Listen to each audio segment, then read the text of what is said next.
All right, this week we're checking out another epic home studio setup with my friend Fady, who had the luxury to actually build a brand new house from scratch. So he got to design the studio literally from the ground up, and it is absolutely beautiful. He did a spectacular job. So there are certainly a lot of gems to be taken from this video. So check out Fady. I'll put a link to him and his studio down in the description if you guys want to follow him. Also, I want to shout out what's new in the stew. I just picked up a couple brand new Rupert Neve design 500 series 511 mic pre's. Maybe you saw I picked up the 5211 from Rupert Neve design, and I have been using it on everything. It is absolutely beautiful. They did an amazing job. And since I got the 500 series rack and wanted to fill it up with mic pre's, I figured let's try out the 500 series versions of these 511s. They're awesome. I picked up 2 of them, so I have a stereo set. There is the mic pre, there is a line trim, a high pass filter, and of course you have your silk mode and texture knob. So if you guys want to check those out, I put links to them down in the description. Thank you to Sweetwater for sponsoring this video. Don't forget, I have the drum sample pack one-shots and loops coming out either this week or next week. So make sure you turn the notifications on so you get that notification when that comes up. I'm so excited about it. Also, thank you guys so much. We just hit 100,000 subscribers on this channel. It means a lot to me. I wouldn't ever be able to do any of this if it wasn't for you. So thank you guys so much. Let me know what you guys like from Fady Studio down in the comments, and let's go check out the studio. Fady. Hey. Dude, thank you so much for last minute Absolutely. meeting with me. I saw on your Instagram this studio that you put together. Tell me a little bit about this new, because this is a new project, right?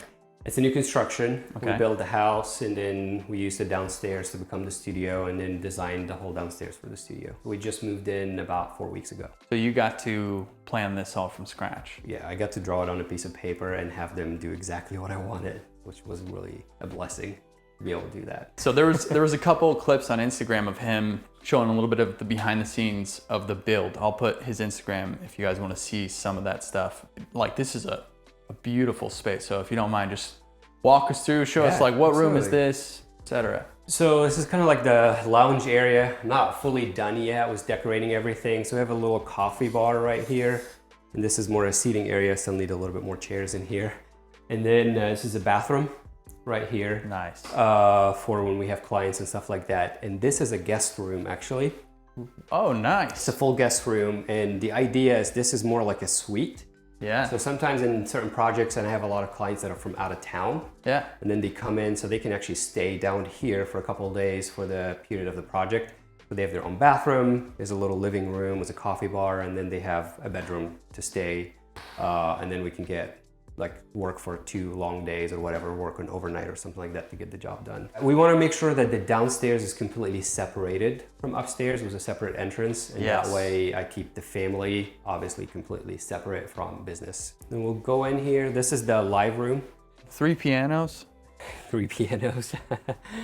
I track a lot of real pianos instead of MIDIs, so that kind of really helps. This is a Kawai. I like that. I love that one a lot. Very full sound standard. I mean, everybody uses a Kawai, so we all know about it. This is a Pearl River. It's very dark sounding piano. It's kind of a little different and unique, but it sounds really pretty. I love that one a lot, and I use it a lot. And we use the felt on both of them a lot in tracking as well. Yeah. So then the Grand is actually 110 years old. Oh my God. And it's my friend's grandmother's piano. I had one of my friends who worked for Steinway. He came over and helped clean it up as much and tune all the strings and do all the maintenance for it. Yeah. To make sure it's usable, and we've actually tracked it a lot. Yeah, these strings look old. Yeah, it's very old. So you get a super vintage sound out of that one, and it worked. It sounds amazing. It's a baby Grand and sounds amazing, and yeah, you can see how some chipped teeth. I mean, they're over 100 years old, so. Wow. Wow, it feels great. It holds tune really, really well. I tune it about every 6 months to make sure it's in tune for tracking and recording and all that kind of stuff. The action is great. Yeah, and it has that vintage tone to it. The heart behind that space was to create, obviously, a place for people to create and not make it look like a studio, but make it more like a creating space. And then, so that's why when we designed, we made it one big open space. We have some natural light, but we can also block it with this for tracking if we needed to. And then we did all the wiring in the wall for like audio snakes. Oh yeah. And I have it in all different spots for 48 channels of audio for multi-tracking. And then these are for in-ears units. So that way it's a plug and play, super simple. And we had them raise the ceiling in the construction.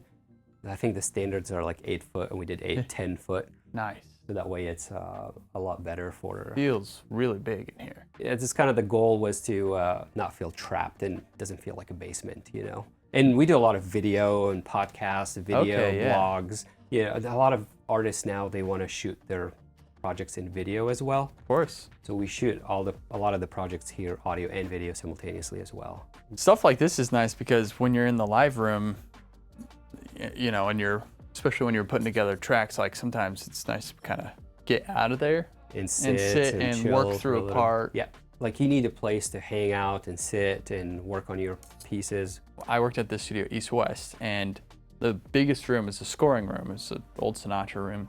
The last year I was there, John Mayer moved in for like 4 months.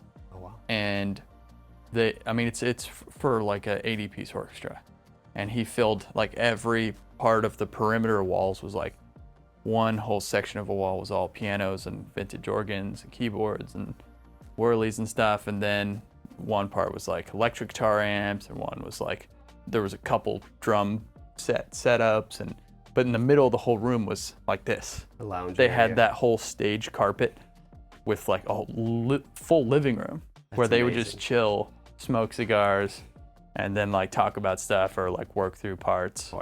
And then they just grab something from the outside wall. And that, I think, probably makes it a lot more fun and a little more relaxed of a working environment to be able to sit down on a couch instead of like you're on like the little church chairs or whatever while you're trying doing to get your part. Yeah. It's you want to inspire creatives to be creative. Yeah. And that's kind of the goal behind it is whatever you do to make them inspired. Where'd you get like these weird vintage lights? Amazon. Really? Yeah, that's right. I've had all of these from Amazon, and then I use the Philips Hue light bulbs for all of my lighting, so that way I can control dimming or colors or stuff like that. Is Amazon? Mm-hmm. All of them. These That's are pretty Amazon. awesome. Amazon. Yeah, all of them are Amazon. And what kind of projects are you doing here? I mean, I guess it's new, but what's the typical stuff you're working on? Actually, everything from multi-tracking, like full bands, to individual artists, recording, mixing, and mastering. This is gorgeous. So that slat wall with, when they build, I have them build this room, and then I actually build that wall as a second wall inside the room. And on the Instagram, I have the videos of how I did it. When I did all the measurements in the room, I was worried if I make it full absorption, it's gonna be too dark and dim in here for mixing. So I made it a diffusion wall, and then I made the bass traps as absorption. And then did the same for the clouds, did one for sweet listening spot, and did another one for the client spot, and then divided the room in thirds. 1/3 for the sweet spot for mixing and mastering, and then this 2/3 for client listening spot. So you have the option to open up some windows if you don't want to. Yes, feel like some you're in a natural hole. light if I want it to. Did you build these? No, these are from GIK Acoustics in Atlanta. Oh yeah. These are actually tuned bass traps to specific frequencies. Interesting. They are the only company that actually allow you to do that. They're amazing what they can do. Yeah. So I measured the room, and then I had, because of the MM27s, you got 4 10-inch subs, just like pretty powerful. Yeah. So I had a little bit of a bump at 42 hertz.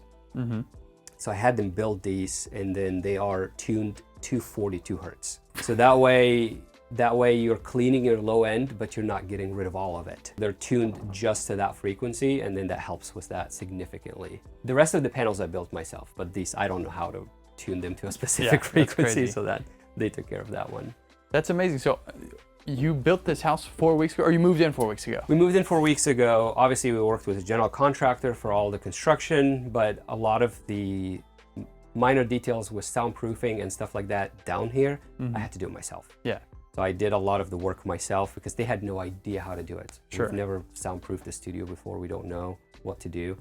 So a lot of stuff I did myself, or I hired my own crew and I worked with them to make sure that the job is done in terms of soundproofing and making sure everything's soundproof. So what's your background? Actually, I started in post-production for media production companies, doing scoring and mixing and mastering for videos. So like films and podcasts, video stuff and that kind of stuff. And then I walked into engineering more, like multi-tracking and working in studios for engineering. And then from that, I started doing more mixing and mastering. So what kind of desk is this? It's a European company. It's called Buso Audio. Buso Audio, B-U-S-O. This one is called Producer XL.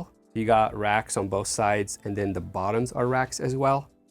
And then that tray is an 88 key tray. And then you can either set up the speakers on the top racks here, or you can set it up back, kind of measured both, and this one was a better spot. They're the same company that makes the speaker stands as well, from Buso Audio. Highly recommend them. Their stuff are absolutely incredible, really good quality, and they look really good. That's a big screen in the back. Holy cow. It's a ultra-wide 49-inch. It's actually a gaming monitor. Yeah. They use it for gaming because Yeah. it's a curved 49-inch. But it works so well with like editing files, MIDI, Pro Tools, all that kind of stuff, because I got a very big screen, which makes just my workflow so much faster. Using the new Mac Studio. Yep. So it's the maxed out one. Sick. From the Mac Studio. I used to actually have the Mac Pro, the cheese grater one. Yeah. And I tested both. The new Mac Pro? Yes. Oh, man. I sold the Mac Pro, got that one, because this one is way faster. Yeah. For less than half the price. So for studio workers, this is the way to go, man. Yeah. Absolutely the way to go. And you're on the Stream Deck life? I know everyone. Yeah, I like the Stream Deck for just a few shortcuts here and there. I haven't fully tapped in all the features, but I started working with SoundFlow. And then, because there's now those special customization for SoundFlow and shortcuts into Pro Tools, and then an integration with SoundFlow into Stream Deck. So, and you can write your own code. So I started doing this, but I haven't written enough codes to actually fully integrate Stream Deck yet. Yeah. But I have it just for apps and specific features and stuff like that until I get SoundFlow fully integrated into it, and then I will be writing full action or flow of workflow inside it. So I got to point out this Grace M908. It's it's such a beautiful monitor controller, and my favorite part is that you just have the one remote clip going in here, and then that's just your headphones.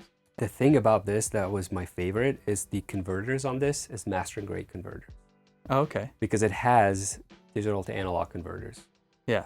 And then it has 8 of them. Yep. So you can send multiple mixes or masters to all of them, and then you can A/B from here instead of A/Bing from the software. So that's what I do right here. I would go like to here and then just A/Bing all mixes and masters. Yeah. And it actually carries clock in it as well. Yeah, and you said that has DSP in it for EQing? It's 24, 26 band EQ for your speakers. So that way for final room tuning. And it supports 22 channels of speakers. So if you're running a full Dolby Atmos setup, you can actually run the whole thing from here. Delay compensation for speakers, DSP EQ, left and right balance, surround balance, the whole thing. You can run it entirely from here and make sure it's all well done. That's crazy. So you don't have to like come out of like the Lynx or your DAW for No, that? you send it, actually you send it digital audio if you want to. You can send it ADAT, and then it will convert all of it with mastering grade converters to 24 channels to all your speakers. And then you can run from here, like you can see, you switch, so it's like a 5.1 system. It's a full, bigger system. Whoa. And then you can set up in the settings anything that you want to be.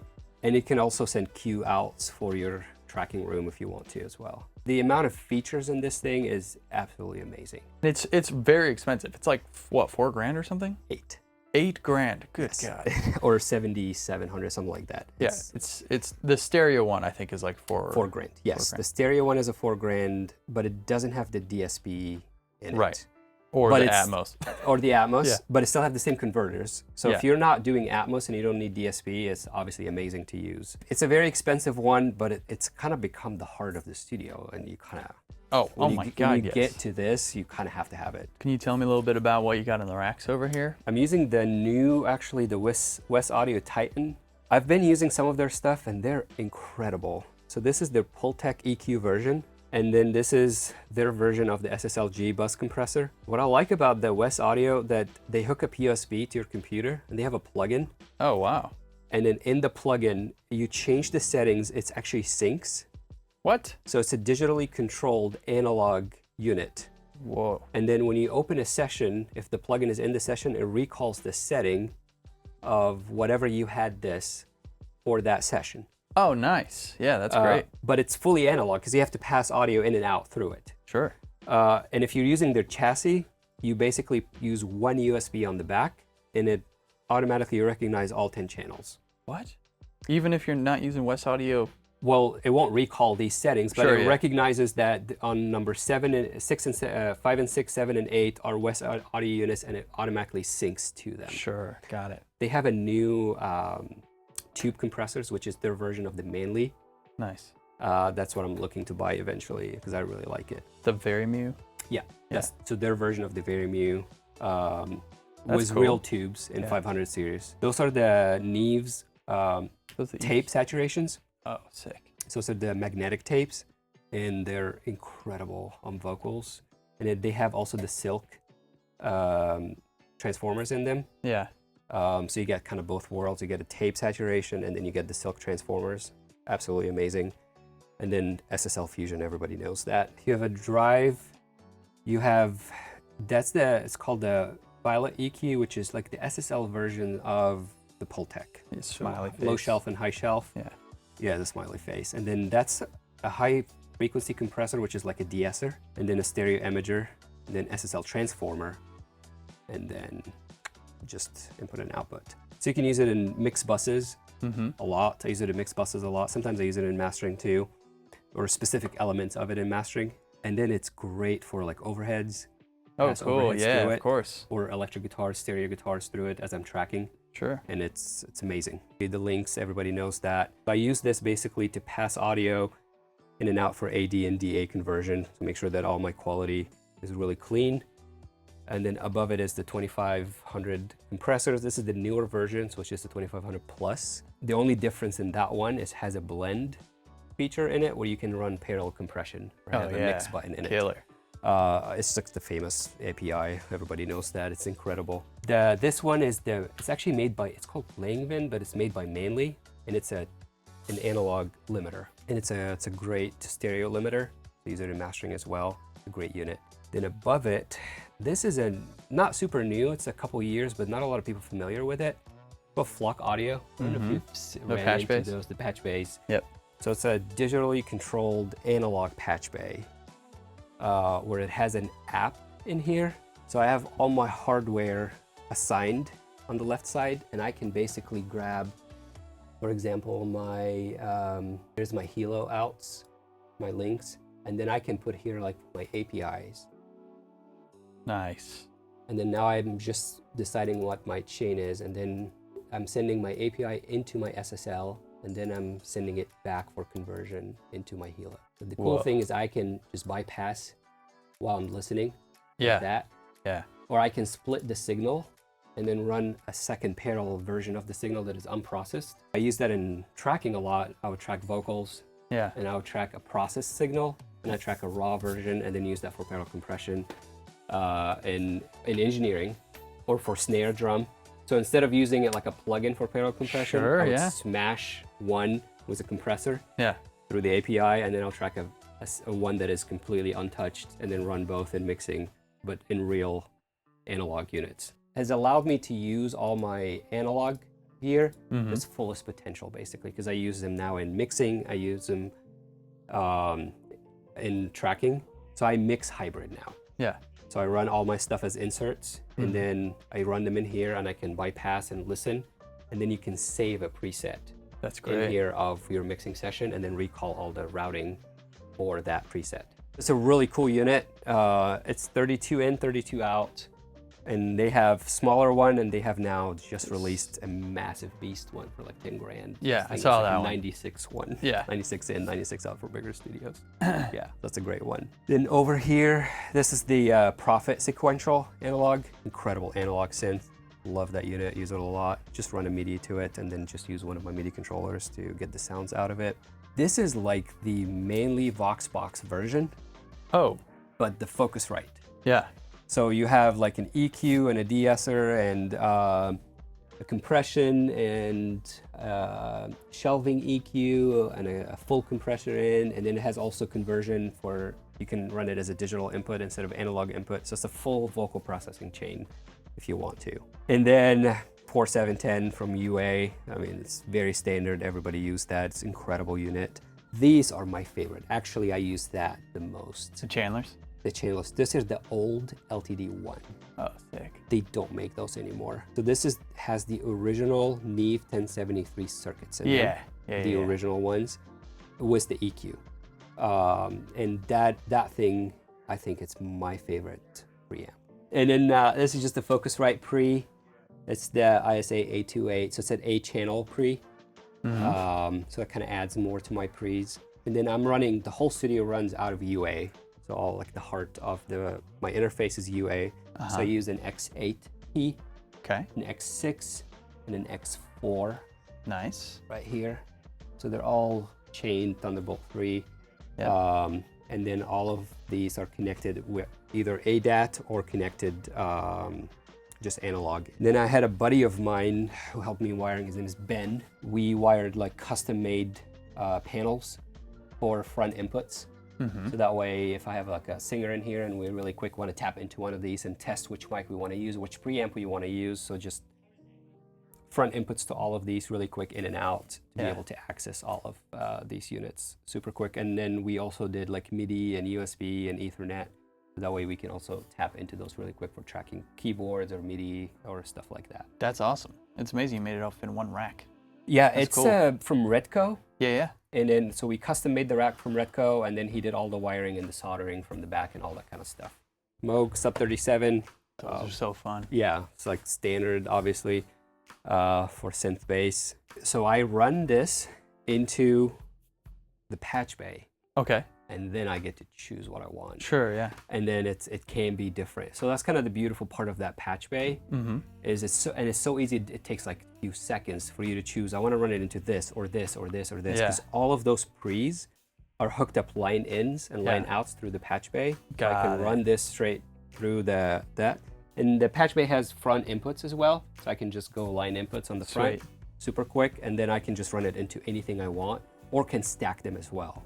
Yeah. So you can like stack some pre's and get a color from that one and stack into a second pre and get a second color from it for like more distortion or clipping if you wanted to do that on purpose. Got a couple of the Worms. I was actually impressed with them. It's definitely way better than the plugins. Yeah. And it's definitely way cheaper than the actual LA2A. Sure. But they were great. I used them on vocals mostly. A couple of verbs, 2 of the lexicon verbs down here, and then also passing through the patch bay, both of them.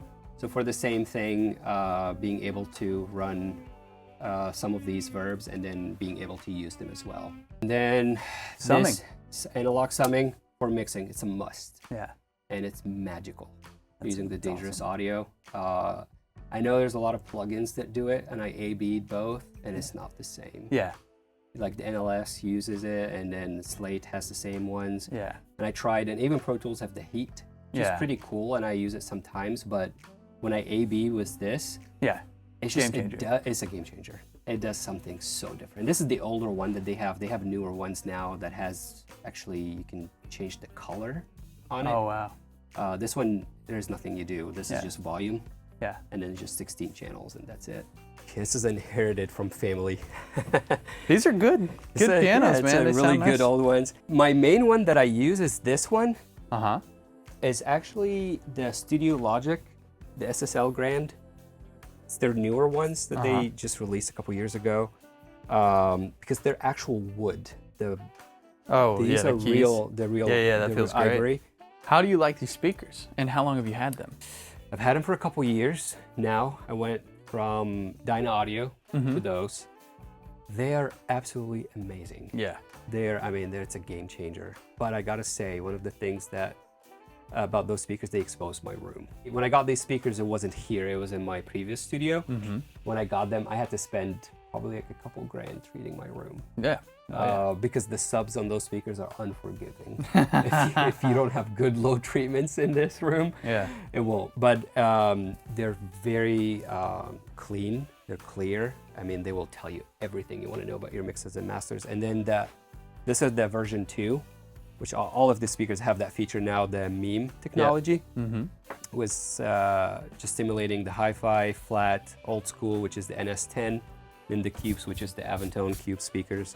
So you kind of get 4 sets of speakers by buying one. Yeah. So I actually used to have 2 more sets of speakers, and I ended up selling all of them because I just kind of didn't need them anymore. Sure, yeah. And this became the main one that I used, and it's been amazing. Was the studio build done when the house was built, or was that like they finished the house and then you came in here and started doing your thing? All at the same time. Oh, really? Yeah. So that's great. We had to deal with the builders, like we gotta build it all together, because when we moved here, we had to let go of the other place, and I couldn't have like a long downtime. Sure. Not working. They were working upstairs on the house. They framed down here, and then I had a crew work down here on soundproofing and doing floors, and I had to do all these panels and stuff like that, and electrical myself. We had to do an extra separate panel down here. So that way I make sure that this is all safe and protected and stuff like that, and I'm not running into any power surges or anything. I'll put links to Heartbeat and all your stuff down in the description if people want to follow. Is there anything you guys have coming out or you're working on soon that you're excited about? There's a bunch of projects I'm kind of mixing right now. So if you follow on the account, you should be able to see all the release dates and everything. Yeah. And do you take client work? Yeah, they can reach out, whether on the email, on the account, or DMs or whatever. And then I do a lot of remote work too. Like people just send files to be mixed and mastered and send it back. Great. All the time, yeah. Awesome. Well, thank you so much for having us. Absolutely. Thanks, It's been a pleasure. And thanks for coming. Thank you guys for watching, and we'll see you guys in the next one.